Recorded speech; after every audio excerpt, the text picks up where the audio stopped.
बिस्मिल्लाहिर्रहमानिर्रहीम और अस्सलामुअलैकुम। 12 दिसंबर पाकिस्तान में जुमे की शाम और सबसे पहले time tracker Asim Munir's de facto military raj day 13। सबसे पहले आपको याद दहानी कि अगर आपने अभी तक इस चैनल को सब्सक्राइब नहीं किया तो जरूर कीजिए ताकि आप हमारी आवाज को मजबूत बना सकें और इसे दूर तक पहुंचा सकें। अब चलते हैं आज की अहम खबरों की तरफ और खबरों का आगाज करते हैं एक लतीफ़े से। जी हां, पहली खबर असल में एक लतीफ़ा है। लतीफ़ा हुआ है तुर्कमानिस्तान में, जहां पर इस वक्त फॉर्म 47 के जोकरे आजम या वजीर आजम पहुंचे हुए हैं। आपको पता है कि वो हर जगह पर एक कारनामा सर अंजाम देते हैं। वो किसी का भी हाथ पकड़ लेते हैं और फिर उसे जोर से पकड़ के खड़े हो जाते हैं। अगला बंदा छुड़वाता रहे। जो इंटरनेशनल अदब आदाब होते हैं, डिप्लोमेटिक या इस लेवल के ऊपर इंटरेक्ट करते तो आप हाथ खींचते तो नहीं हैं, अशारे कनाए होते हैं, बॉडी लैंग्वेज होती है, बातचीत में आप ऐसा कुछ करते हैं कि मैं चलता हूं या अब आगे बढ़ते हैं, लेकिन शहबाज शरीफ उस सब को रद्द करते हैं। पाकिस्तान में क्योंकि अमली तौर पर सियासत के अंदर इंटरेक्ट किया, प्राइम मिनिस्टर के साथ भी, चीफ मिनिस्टर के साथ भी, शुरू में उनके साथ होते भी देखा, फिर आहिस्ता आहिस्ता जब लोगों की मुझसे शनासाई हुई तो मेरे साथ भी कई दफ़ा ऐसी जगहों पर ये देखा कि छोटे शहरों में, देहाती इलाकों में या किसी ऐसी जगह पर जहाँ पर आप किसी काउंसलर या ऐसे शख्स जो एस्पायरेंट हो कि मैंने एमपीए शैम्पीए बनना है लेकिन उसका कद काठ अभी वो ना हो और उसे टिकट कभी भी मुयस्सर ना आई हो, उसके हत्थे कोई अहम आदमी पार्टी का चढ़ जाए, कोई भी हो, तो वो बस इस बात को गनीमत समझता है और अगर एक दफ़ा आपने हाथ उसके हाथ में दे दिया तो फिर वो उम्र भर का साथ होता है। मतलब वो हाथ छोड़ने को तैयार नहीं होता, हाथ पकड़ लेता है और अपनी पूरी बात सुना के आपके साथ जो होता है, हो महीना आपका टाइम ज़ाया होता है, कोई मीटिंग निकलती है, उसने अपनी पूरी बात सुनानी। हालांकि उसको ये समझ नहीं होती कि इसका इफ़ेक्ट काउंटर होता है और आप अगली दफ़ा से उस बंदे को दूर से देखकर ही कतराना शुरू कर देते हैं, क्योंकि आपको लगता है कि इसने कोई काम की बात नहीं करनी, वक्त ज़ाया करना है। अब जो कुछ शहबाज शरीफ हर जगह पर करते हैं, यहाँ भी किया, लेकिन काम ख़राब हो गया। ये शहबाज शरीफ साहब की जो वहाँ टीम है, टीम ज़रूरी नहीं जो 5 लोग उनके साथ गए हैं, जो ओवरऑल इस वक्त वहाँ पर टीम है ग्राउंड पर पाकिस्तान की, उनमें से किसी ने हमें ये बताया कि असल में सदर पुतिन बाथरूम जा रहे थे। जी हाँ, वो रेस्टरूम जा रहे थे और जाहिर है पानी वानी पिया होगा, वो रेस्टरूम जा रहे थे और बीच में शहबाज शरीफ साहब ने कट मारा और उनसे मुसाफा किया। अब ये मुलाकात तय नहीं थी, ये कहीं स्केड्यूल नहीं थी।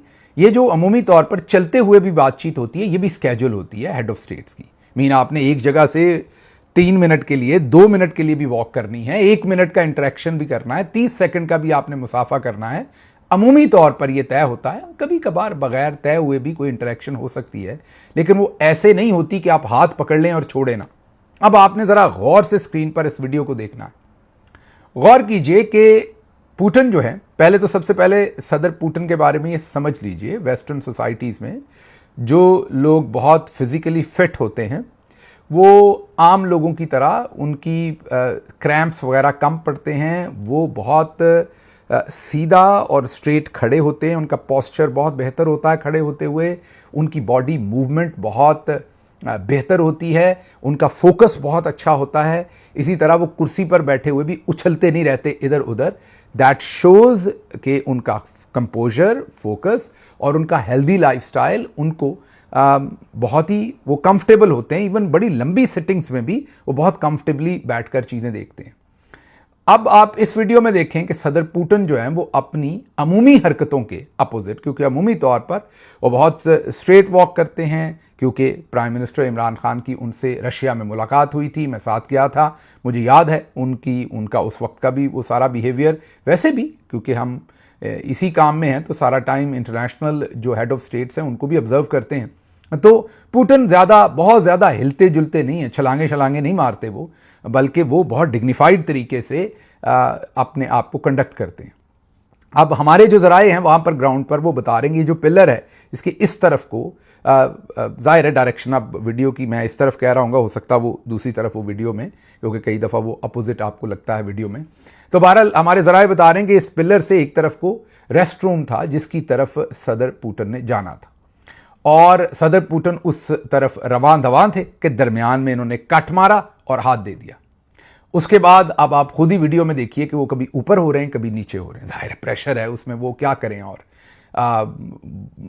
वो भी ज़रा थोड़े से फिजिकली फिट आदमी कोई और होता तो इनकी मिन्नत ही कर लेता, या इनको फिर हाथ पकड़ के साथ ही ले जाता, तो कहता चाचू जी आप मुझे करवा ही आए मतलब बाथरूम पास ही खड़े हो जाइएगा। यकीन करें अगर पुतिन इनको ये कहते तो ये कभी इनकार ना करते, ये बल्कि कहते कि आप कीजिएगा और मैं खड़ा होकर वहाँ पर सी सी सी सी सी, वो जो माओं के साथ बच्चों के साथ माएँ करती हैं, सी वी वी वी, जो भी हर घर की अपनी आवाज़ होती है, तो वो अब वैसे कम होती है, मेरा ख्याल पुरानी माएँ ज़्यादा करती थी। अब वाले बच्चे तो डिजिटल हैं, वो इन आवाज़ों के बगैर ही वो ज़्यादा पसंद फरमाते हैं कि उनका आईपैड उनके साथ हो, और वो आईपैड के ऊपर ही, आजकल सब कुछ आईपैड के ऊपर ही है। लोरी भी आईपैड पे है, और ये जो वीवी करनी है ये भी अक्सर आईपैड के साथ ही हो जाती है। बहरहाल शहबाज शरीफ साहब हर तरह की वहाँ पर, मुझे पता है मैं आपका वक्त ज़ाया कर रहा हूँ, मज़ीद नहीं करूँगा ये, लेकिन ख़बर ऐसी थी, ज़राए वहाँ से रिपोर्ट कर रहे थे। अब पुतिन बेचारे हाथ भी छड़वाने की उन्होंने एक आध दफ़ा कोशिश की, आप देख सकते हैं। उन्होंने इनकी कोहनी पर भी ऐसे हाथ किया कि अच्छा चलें ठीक है फिर चलते हैं। वो 2 दफ़ा उन्होंने 3 दफ़ा ऊपर नीचे भी हुए, ज़ाहिर प्रेशर में थे, लेकिन शहबाज शरीफ हैं कि छोड़ नहीं रहे। अब ये पाकिस्तान के लिए हजीमत है या पाकिस्तान को कोई हमारे सबके किए हुए गुनाहों की सज़ा है इज्तमाही तौर पर, कि ये जोकर जो है इसको वज़ीर आज़म बनाकर भेज दिया है, जो हर जगह पर हमारे लिए एक एम्बैरसमेंट का समा है क्रिएट करवा रही, ये भी और इनकी भतीजी भी। आपने याद ही है जब वो बाहर जाती हैं तो वो क्या कुछ नहीं कर डालती। लेकिन बहरहाल ये आज सबसे बड़ा ड्रामा वहाँ पर होता रहा, और भी कई ड्रामे निकलेंगे इस सारे काम के अंदर से, आप देखेंगे आने वाले दिनों में, लेकिन ये एक बड़ा ड्रामा कि बाथरूम जाते इन्होंने उनको पकड़ लिया। अब चलते हैं अगली खबर की तरफ। बीबीसी के साथ बातचीत की है वज़ीर दिफा ख्वाजा मोहम्मद आसिफ ने, और वही किया जो हम एक्सपेक्ट कर रहे थे कि शायद अभी हो। कहा उन्होंने क्या है, उन्होंने कहा है कि मेरिट पर तकर्री कोई भी नहीं चाहता था, कोई भी नहीं चाहता था कि जनरल आसिम मुनीर को जो है वो आने दिया जाए, लेकिन वो मेरिट पर आते थे, इसलिए हमने उनकी तकर्री की। मेरिट पर हम नून वाले तकर्री करना चाहते थे, जनरल बाजवा और दूसरे नहीं चाहते थे। उन्होंने कहा कि जनरल कमर जावेद बाजवा ने 8 से 9 दिन रुकावटें डाली, धमकियां दी, मैं टेक ओवर कर लूँगा, मुझे एक्सटेंशन दे दें। आसिम मुनीर को वो नहीं बनने देना चाहते थे आर्मी चीफ, ये कहना है उनका। वो ये चाहते थे कि फैज़ हमीद को आर्मी चीफ बनाया जाए, ये कहना है ख्वाजा मोहम्मद आसिफ का। अब बीबीसी को वो ये बता रहे हैं, और ख़तरनाक तरीन इल्ज़ामात वो साबिक़ आर्मी चीफ जनरल बाजवा पर लगा रहे हैं।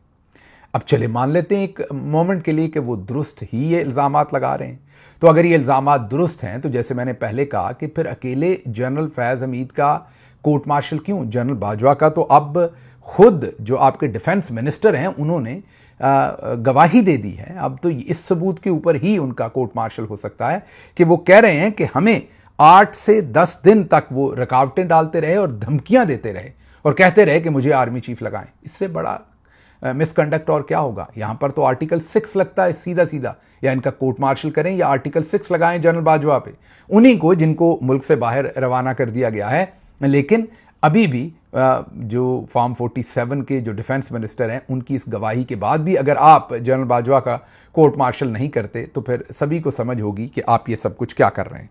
अब ज़रा आगे ज़रा इस सारे मामले को समझें और आपके सामने एक दो चीज़ें और रखते हैं जिससे आपको सारी हकीकत समझ आ जाएगी कि सब कुछ हो क्या रहा है। जनरल बाजवा ने मिन्नतें की, धमकियां दी, लालच दी कि मुझे आर्मी चीफ बनाओ। धमकियां, मिन्नतें, लालच, सब कुछ कर दिया। तो आप अब आसिम मुनीर साहब किसी एक चीज़ पर उनका कोर्ट मार्शल कर दें, आर्मी चीफ किसी को मिन्नतें करे, ये भी तो मेरा ख्याल है कि शान शान नहीं है फ़ौज के, और वो भी अल्लाह की फ़ौज के, वो भी इतनी एक न्यूक्लियर फ़ौज के, वो मिन्नतें करता फिरे इस तरीके के लोगों की आपके सामने। ख्वाजा आसिफ को तो कोई बंदा सीरियस नहीं लेता और वो कह रहे हैं हमारी मिन्नतें करते थे। फिर धमकियां दे आर्मी चीफ ऐसे सियासी लोगों को, वो भी कानून के खिलाफ है। लालच दे मतलब रिश्वत दे, रिश्वत ऑफर करे या रिश्वत ले। तो अब आपकी मर्जी है किस गुनाह के ऊपर आपने करना है। अगली सुने, मैं एक दिन मुझे जनरल बाजवा का फोन आया कि मैं तुम्हारा और शाहिद खाकान अब्बासी का खाना करना चाहता हूं। मिफ्ता इस्माइल साहब ये बता रहे हैं, वो भी नून लीग में थे उस वक्त। तो जनरल फैज़ आपको लेने आ रहे हैं। जनरल फैज़ खुद गाड़ी चलाकर आए हमें लेकर गए। वहां पहले से ख्वाजा आसिफ भी मौजूद थे। सियासी गुफ्तगू भी हुई। उसके कुछ अरसे बाद मैं और शाहिद खाकान अब्बासी जेल चले गए। इसके साथ ही ख्वाजा आसिफ भी यही बताते हैं कि एक दफ़ा हमें बुलाया और जनरल अमजद जो ससुर थे जनरल बाजवा के, उनके घर पर मुलाकात हुई, जहां पर जनरल फैज़ भी थे। और उन्होंने और जनरल बाजवा ने उन्होंने हमें पंजाब की हुकूमत जो है वो ऑफ़र की और कहा कि पंजाब को टेक ओवर कर लें। और वो ये कह रहे हैं कि 2018-19 की बात है, 18 के आखिर या 19 के शुरू की बात है। और ये जनरल जो ख्वाजा आसिफ हैं, ये टेलीविज़न पर बारहा कह चुके हैं कि जनरल बाजवा ने हमें ऑफ़र की। अब इसके बाद भी अगर जनरल बाजवा का कोर्ट मार्शल नहीं होता तो फिर सब कुछ वाज़ेह है कि ये सब कुछ क्या हो रहा है। मुशाहिद हुसैन सैयद साहब ने इसके ऊपर एक तबसरा किया है। वो कहते हैं कि असल डील ये थी कि नवाज शरीफ की रिहाई और बैरून मुल्क भेजने के बदले नून लीग के तमाम MNAs जनरल बाजवा की एक्सटेंशन के लिए वोट देंगे। तो अब जनरल बाजवा का इस बात पर कोर्ट मार्शल कब होगा, ये मुशाहिद हुसैन सैयद पूछ रहे हैं, क्योंकि डील तो उन्होंने की और डील पूरी भी कर ली और सब ने देख भी लिया। नवाज शरीफ को बाहर भी जाली रिपोर्ट्स बनाकर, और वो फैसल बॉडा तो कह रहे हैं कि मेरे कुत्ते का, कि पता नहीं किसके कुत्ते का खून था। हम तो बहरहाल ये कह रहे हैं कि जो केमिकल उसके अंदर टेस्ट ट्यूब के अंदर होता है, EDTA आई गेस, उसका ऊपर नीचे इस्तेमाल करके या उसको गलत तरीके से प्रोसेस करके उससे ये सब कुछ करवाया गया। बहरहाल वापस आते हैं तो अब ये तो वाज़ेह है कि अकेले फैज़ हमीद का इसमें कोर्ट मार्शल जो है उसकी कोई मंतक अभी तक नहीं बनती और अब इसमें कई आवाज़ें और उठना शुरू हो गई हैं। जनरल बाजवा एक और एक्सटेंशन लेना चाहते थे, मगर इमरान खान ने दो टोक इनकार कर दिया। इसी इनकार का इंतकाम लेने के लिए वो इमरान खान के खिलाफ हो गए और अदमे एतमाद ले आए नजम सेठी। नजम सेठी साहब का भी तज्जिया यही है कि ये जनरल बाजवा का सारा कारनामा है। उन्होंने हुकूमत गिराई क्योंकि इमरान खान एक बार फिर उन्हें एक्सटेंशन नहीं दे रहे थे। तो मतलब जो पॉलिटिक्स में इंटरफेरेंस है वो जनरल बाजवा ही कर रहे थे, असल में फैज़ हमीद से करवा रहे थे, अगर आप ज़्यादा से ज़्यादा इल्ज़ाम लगाना है तो। जो असल उसका मास्टरमाइंड, जो लफ्ज़ आप लोगों को बहुत पसंद है हमारे मिलिट्री जनरल्स को, तो मास्टरमाइंड को आप बीच में से क्यों छोड़ रहे हैं, ये अभी तक हमारी समझ से बाहर है। आज मैंने एक ट्वीट भी की लंबी चौड़ी, जिसमें मैंने जो पूरे का पूरा बैकग्राउंड रखा। पहले तो सबसे पहले मैंने अपनी तरफ से एक बात क्लियर की ताकि लोगों को ये समझ हो कि मैं ये बात क्यों कह रहा हूँ, तो मैं यहाँ भी रिपीट कर दूँ। जनरल फैज़ हमीद साहब से मेरे जो मरासम थे वो अस्सलाम वालेकुम और वालेकुम अस्सलाम से ज़्यादा कभी नहीं थे, क्योंकि मैं प्राइम मिनिस्टर के साथ होता था, प्राइम मिनिस्टर ऑफिस में, हाउस भी जब हम कहते हैं तो उसका मतलब भी ऑफिस ही है। वो जो एक प्राइम मिनिस्टर सेक्रेटेरिएट है और एक प्राइम मिनिस्टर हाउस है, दोनों ऑफिस। क्योंकि प्राइम मिनिस्टर बनी गाला में रहते थे इमरान खान, तो वो उनका हाउस नहीं था, वहाँ भी ऑफिस ही था। तो उनके मैं साथ होता था, तो जाहिर है जो भी आता था मुलाकात होती थी। तो फैज़ साहब भी जब आते थे मुलाकात होती थी, आमने सामने आ गए तो सलाम और वालेकुम अस्सलाम, इससे ज़्यादा ना उन्होंने कभी मेरे से कोई बात की ना मैंने उनसे कभी बात की। हाँ, ये ज़रूर है कि अगर मुझे शौक़ होता, उनको शौक़ तो नहीं था ज़ाहिर है मेरे से मरासम बढ़ाने का, वरना वो बात करते।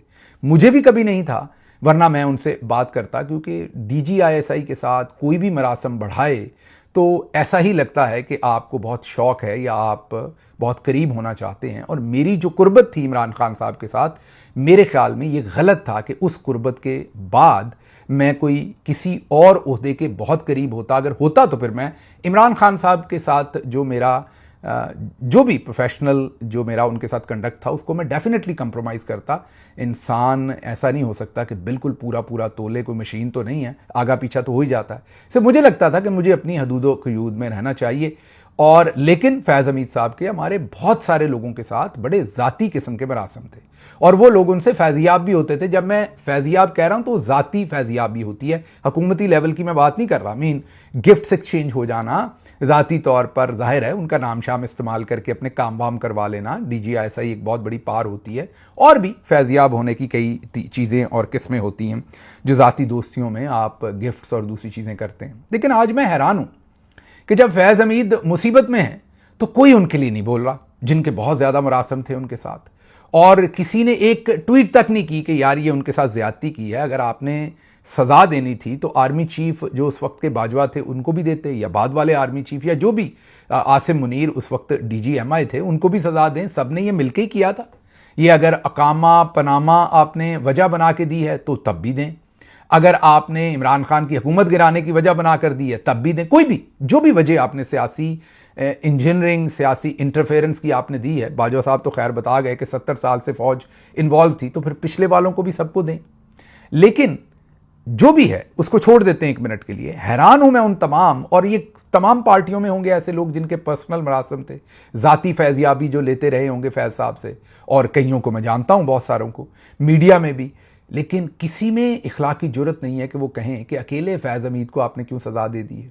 हालांकि मैं आपको ये बता रहा हूं बार बार कि ये सज़ा जो है ये बाद में रिलैक्स हो जाएगी, लेकिन मैं एक कॉन्सेप्चुअली आपसे बात कर रहा हूं कि उन लोगों को एक यार ट्वीट तो बनता है आपका, आपने फ़ायदे उठाए हुए हैं, इतनी बेरुखी क्या, इतनी तोता चश्मी क्या। अब जब मैंने कहा कि मेरे उनसे कभी भी कोई बहुत ज़्यादा मरासम नहीं थे, और तो उस वक्त तो मुझे वजह नहीं पता थी, लेकिन अब बाद में वजह पता चली जब मैं अगवा हुआ और गिरफ्तार हुआ, जो भी आपने उसे कहना, शुरू में अगवा था, बाद में गिरफ्तारी थी, और फिर जब मैं छूट के बाहर आया, रिहा होकर बाहर आया, तो मुझे बाद में पता चला कि फैज़ साहब मुझे सख्त नापसंद करते हैं, और जो मेरे खिलाफ प्रोपेगेंडा हो रहा था बाहर मनफी कि जी मैं तो ISI को सब कुछ अंदर बताया हूँ या एजेंसीज़ को बताया हूँ और मैंने बयान दे दिए हैं, या मैं उन्हीं का बंदा था, या वटेवर जो भी प्रोपेगेंडा बाहर किया जा रहा था, उसमें मुझे कुछ लोगों ने, बहुत ही जय्यद लोगों ने बताया कि उसमें फैज़ साहब ने भी अपना हिस्सा डाला। अब सच क्या है झूठ क्या है वो फैज़ साहब को पता होगा, मैं क्योंकि वो इस वक्त मुसीबत में हैं, तो इसलिए अच्छा नहीं लगता कि मैं इस वक्त मैं उन पर हमले करूं। और उसके अलावा भी मुझे कई लोगों ने बताया बाद में, जाहिर है क्योंकि उस वक्त वो पावर में नहीं थे, पावर में जब को होता है तो आपको कोई उसके बारे में कम ही बताता है, तो और कई लोगों ने, मोतबर लोगों ने बताया कि फैज़ साहब आपको पसंद नहीं करते थे। मैंने कहा अच्छा ठीक है, जो फैज़ साहब के बड़े करीबी लोग थे उन्होंने मुझे ये बात कन्फर्म की, बट दैट्स फाइन। ना मैंने कभी उनसे दोस्ती करने की कोशिश की, तो मुझे गिला किस चीज़ का उनसे कि वो मुझे पसंद करते थे। मैंने कौन सा कोई एफर्ट की कि वो मुझे पसंद करें। हो सकता है वो DG ISI थे, वो चाहते हों कि यार ये एफर्ट करे और फिर हमारी कुर्बत बने, तो मैंने अगर नहीं की तो बजा है। लेकिन कम अज़ कम आज जो फैज़याब हो रहे थे वो तो आवाज़ उठाएं, चलें वो नहीं उठाते तो हम उठाते हैं। मैं ये कहता हूं कि फैज़ हमीद को इंसाफ दो, मेरे उनसे जो मरासम भी थे वो जब वो बाहर आएंगे कभी तो हम उनसे बात कर लेंगे, या कभी मौका आएगा तो हम उनसे सवाल पूछ लेंगे, लेकिन इस वक्त वो बंदा मुसीबत में है, तो क्यों ना या तो बाजवा का भी आप करें कोर्ट मार्शल, और आसिम मुनीर का भी करें जो उस वक्त DG MI थे, अगर उन्होंने अपना रोल प्ले नहीं किया, अगर बाजवा ने नहीं किया। अकेले फैज़ को आप उठाकर मिसाल बना रहे हैं सब में से, इसलिए कि वो काबू आ गया आपके, रानी साहबा ने कह दिया या किसी और ने कह दिया है, मतलब कि आप उनके साथ ज़ाती स्कोर सेटल कर रहे हैं। ये इंसाफ नहीं होता। एहतसाब और इंसाफ वो होता है जो होता हुआ नजर आए और पूरा ट्रांसपेरेंट तरीके से आए। फैज़ हमीद साहब को मैं पसंद नहीं था, या वो भी मेरे खिलाफ प्रोपेगेंडे में शामिल हुए, तो इसका मतलब ये तो नहीं कि अगर वो मुसीबत में है तो मैं उनके लिए आवाज़ बुलंद ना करूं। कुरान में अल्लाह मियाँ वाज़े कहता है कि किसी से इतनी नफरत ना करो कि उसके साथ इंसाफ ना कर सको। तो अब वो मुसीबत में है तो हमें सबको उनके लिए, ये मुझे नहीं पता उन्होंने ये सब कुछ किया या नहीं किया तो सब सारे सबूत आवाम के सामने रखें और एहतसाब करें और दें सज़ा। अच्छा है आपने कहीं से शुरुआत की, लेकिन ट्रांसपेरेंसी लाएं, ऐसा नहीं कि तुम दें एक को पकड़ के जिसके साथ आपकी नहीं बनती। और अगर आप ऐसा करेंगे तो फैज़ हमीद हो या कोई भी हो, हम उसके हक के लिए आवाज़ उठाएंगे। आगे चलते हैं जी। ये अगली खबर बहुत ही इंटरेस्टिंग है जो आप सुनेंगे तो हैरान होंगे। खुर्रम ज़ीशान साहब के ऊपर हमला हुआ। जाहिर है खुर्रम ज़ीशान के ऊपर उनके घर पर हमला हुआ, आपको पता है, उन पर मैंने कह दिया माजरत, वो घर पर नहीं थे, उनके भाई के घर पर, जहां उनका जो मुहाफ़िज़ था, मुलाज़िम था, शदीद ज़ख्मी हुआ और घर के अंदर सीधी फायरिंग की गई। मतलब सीधा सीधा कातलाना हमला था। मुलाजिम बच गया, जान बच गई, लेकिन जख्मी हुआ। अब एक FIR दी है पुलिस ने। ये जाहिर है इसमें हमारी जो पॉलिटिकल लीडरशिप है ये उनका काम नहीं है, ना ही चीफ मिनिस्टर मौजूदा, उन्होंने वाजे कहा हुआ है कि मैंने किसी किस्म की इंटरफेरेंस वहां की पुलिस के मामलात में नहीं करनी। लेकिन पुलिस को तो थोड़ी शर्म करनी चाहिए ना कि वो क्या कर रही है। अगर चीफ मिनिस्टर एक प्रोफेशनल है, पूरे अपने किरदार और इंटेग्रिटी के साथ अपनी पोजीशन पर खड़ा होना चाहता है, तो आपको तो इंसाफ करना है ना। अगर चीफ मिनिस्टर अपनी पार्टी के लिए आपसे कोई नाजायज जायज बात नहीं मांग रहा तो आप तो इंसाफ के तकाजे पूरे करें। ये एक्सक्लूसिव हम आपके सामने FIR रख रहे हैं। इस FIR के अंदर 5 वीगो डाले आए। वहां पर जो मुहाफ़िज़ था वो ऐनी शाहिद है जो कुछ हुआ, कितने लोग थे, कैसे फायरिंग की, क्या उनके हुलिये थे, वीगो डालों के क्या रंग थे, कितने थे, कोई जिक्र नहीं है इस FIR में कि कितने वीगो डाले थे। 5 वीगो डाले थे। फिर खुर्रम ज़ीशान को फैसल वोडा साहब और दूसरे लोग जो हैं वो खुली कत्ल की और दूसरी धमकियां देते रहे। याद कीजिए, ये टेलीविजन पर बैठकर कहा गया कि उनका हशर, उनको ढूंढ रहे हैं, निकाल के उनका हशर वो करेंगे जो दहशतगर्दों के साथ किया जाता है। इन कत्ल की खुली धमकियां थी।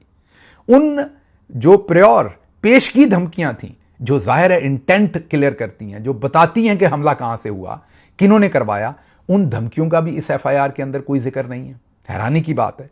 फिर ना 5 वीगो डालों का कोई जिक्र है। फिर वहां पर सब्सटेंशियल फायरिंग हुई, उनके फैमिली मेंबर्स थे और उनकी फैमिली के ऊपर एक 25 लोग 30 लोग आकर वीगो डालों में सीधी फायरिंग करते हैं, बंदा जख्मी होता है। यहां पर तो छींक मारने पे टेररिज्म के सेक्शंस लग जाते हैं इस एफआईआर में, जहां असल में टेररिज्म हुआ है, जहां पर असल में टेररिस्ट एक्टिविटी हुई है। टेररिज्म का कोई सेक्शन इन्वोक नहीं किया गया इस एफआईआर के अंदर।